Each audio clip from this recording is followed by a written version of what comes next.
Maraming pamilyang Pilipino raw na naninirahan sa Amerika ang madalas pa ring mag-usap ng Tagalog base sa survey ng US Census Bureau. Pumangatlo ang Tagalog sa madayuhang wikang pinakaginagamit doon.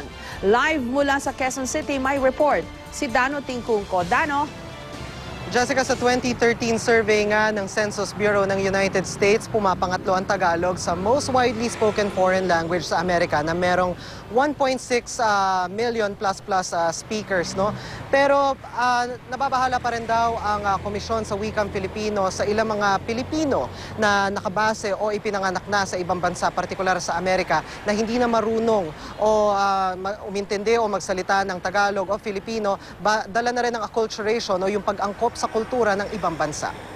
Milwaukee po. Milwaukee? Opo.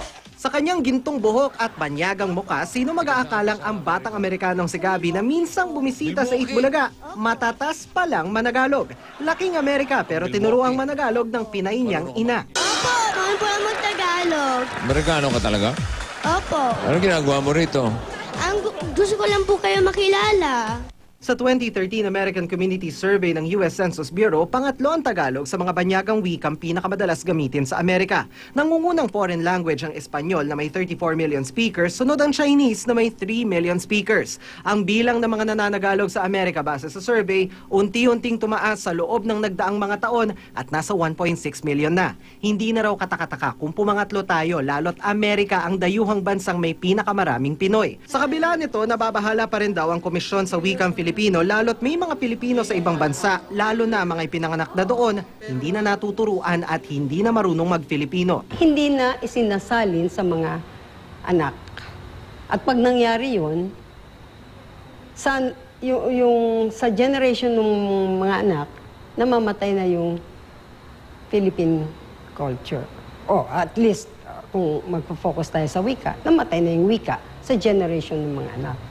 Sa pag-aaral noong 2008 ni KWF Commissioner Purificacion de Lima sa pagpasa ng wika ng mga Pinoy migrants sa Hawaii sa kanilang mga anak, lumabas na kahit matatas pa rin sa Filipino at local language tulad ng Ilocano ang mga Filipino migrant at anak nila, ang mga apong doon na isinilang hindi na makapagsalita ng wikang Filipino. Wika at kultura ay intertwined, no? Ang kultura mo ay nakikita sa wika mo. Ang iyong tradisyon, no, sa iyong kultura ay nakapaloob sa iyong wika. Ang film na si Jay Sengi, 14 na taon nang naninirahan sa Hawaii, proud na proud daw sa narating ng kanyang mahal na wika. Paglabas mo pa nga lang ng eroplano na galing ng Pilipinas, marami ng Pilipinong nagtatrabaho sa airport. So, hindi ko masasabi kong hindi mahihirapan siyang mag-adjust dito dahil everywhere may Pilipino, merong taong makakausap niya ng Tagalog. Yun nga lang kung gaano katatas managalog ang buong angkan niya, nangangapa pa rin daw sa Tagalog ang mga anak niyang sa Hawaii na ipinanganak. Hindi rin sila nakakapagsalita kahit anong Tagalog word. Na minsan nakakaintindi sila pero hindi sila nakakapagsalita. Ayon sa komisyon, mahalaga raw para sa mga magulang lalo pag nasa ibang bansa na matutukan ang pagturo ng sariling wika sa mga anak. Dahil mabilis ang acculturation o pag-angkop ng mga bata sa banyagang wika at kultura, pwedeng tuluyang makalimutan ng susunod na henerasyon ng kanilang pinagmulan. Wala naman daw masamang umangkop sa kultura ng ibang bansa, pero gaano man kalayo ang narating, wag daw sanang makakalimot lumingon sa pinanggalingan. They should realize nga that mas dapat mahalin nila yung sarili nila kaysa iba. Meaning kung sino ka. Yung kultura mo, wika mo, lahat ng sayo, bago ang iba.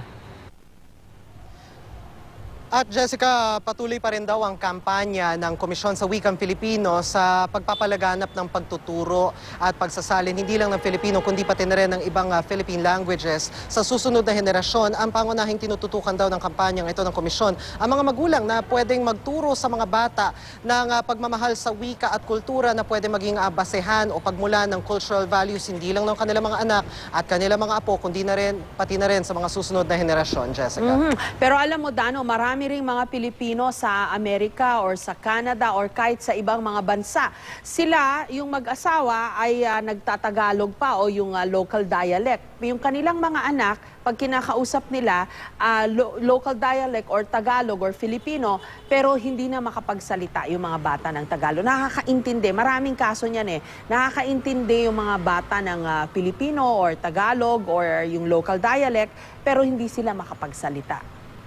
Correct, Jessica. Yun yung sinasabi sa atin ng Komisyon sa Wikang Filipino na yung parang negosasyon na nangyayari between your immediate community. Halimbawa, kung ikaw yung bata, which is yung pamilya mo, yung iyong mga magulang, at yung iyong speech community, which is yung general na ginagalawan mong komunidad. Lalo na kung yung komunidad na yon ay dayuhan. Halimbawa, kung sa Amerika or sa Canada, yung speech community mo doon, yung cultural community mo doon, iba doon sa komunidad ng iyong mga magulang. So, depende rin yun sa sinasabi nga ng Komisyon, no, na cultural values ng magulang. Kasi pwede namang turuan ng magulang yung bata ng kung paano magsalita ng halimbawa Ilocano or Filipino or any other Philippine language. Pero kung hindi may instill din dun sa bata kung paano at bakit dapat niyang mahalin yung kanyang wika, masasapawan ito ng kanyang larger speech community at doon nagsisimula yung tila pagkalimot or hindi pag-intindi o hindi makapagsalita ng kanyang wika ng kanyang mga magulang, Jessica.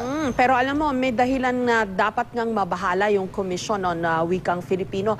Kasi yung mga Korean halimbawa, yung mga Japanese, yung mga Chinese sa Amerika, yung salita nila talagang minimake sure nila na magagamit ng kanilang mga anak, makakaintindi sila aside from English, no? Pero ang mga Filipino, exception talaga yung mga pamilya na nakakaintindi at nakakapagsalita yung kanilang mga anak ng sarili nating wika aside from English. Pero huwag na tayong pakalalayo pa. Dito lang sa Pilipinas, di ba may mga bata na nangangamote sa Filipino o Tagalog kasi English ang kanilang salita. Baka yun dapat ting ikabahala, Dano. Correct. Actually, yung sinasabi ng Komisyon sa Wikang Filipino, no, wag na nga tayo magpakalayo-layo pa. Kasi kahit dito sa ating bansa, no, nananaig pa rin yung tinatawag na colonialism at colonial mentality. Siyempre, buhat na rin yun ng ating kasaysayan, no, na ilang lahi ba, ilang nasyon ba ang sumakop sa atin ng napakaraming taon, no? So siyempre, sinasabi nga ng Komisyon, no, kaya sa mga magulang nila tinututukan yung kanilang kampanya dahil yung mga magulang naobserbahan nila na merong mga magulang na malaki pa rin yung premium na inilalagay sa mga foreign language katulad ng English, Spanish, sometimes French, no? At the expense of their local languages, at the expense of Filipino at kung ano yung lengguwahe ng kanilang probinsyang pinagmulan. So, iyon yung isa sa mga problema na sinusubukang i-address ngayon ng Komisyon kung paano mapalaganap talaga, hindi lang yung pag-intindi doon sa wika, kundi kung paano ito mahalin dahil ito yung dugong bumubuhay sa ating kultura kung tutuusin, Jessica. Mahirap lang maging judgmental dyan kasi iba sasabihin gusto nila matuto ng English yung kanilang mga anak para pag pumasok sa eskwela, mas madaling matuto. It doesn't mean na hindi sila nationalistic. But then again, maganda ring masabi at ma-remind, no, na sinasabi na ang mga bata, they have an endless capacity for languages even when they're young. So, kahit ilang lingwahe siguro ituro sa mga bata, kaya nila. So, let's leave it at that. Maraming salamat sa'yo, Dano Tingkungko.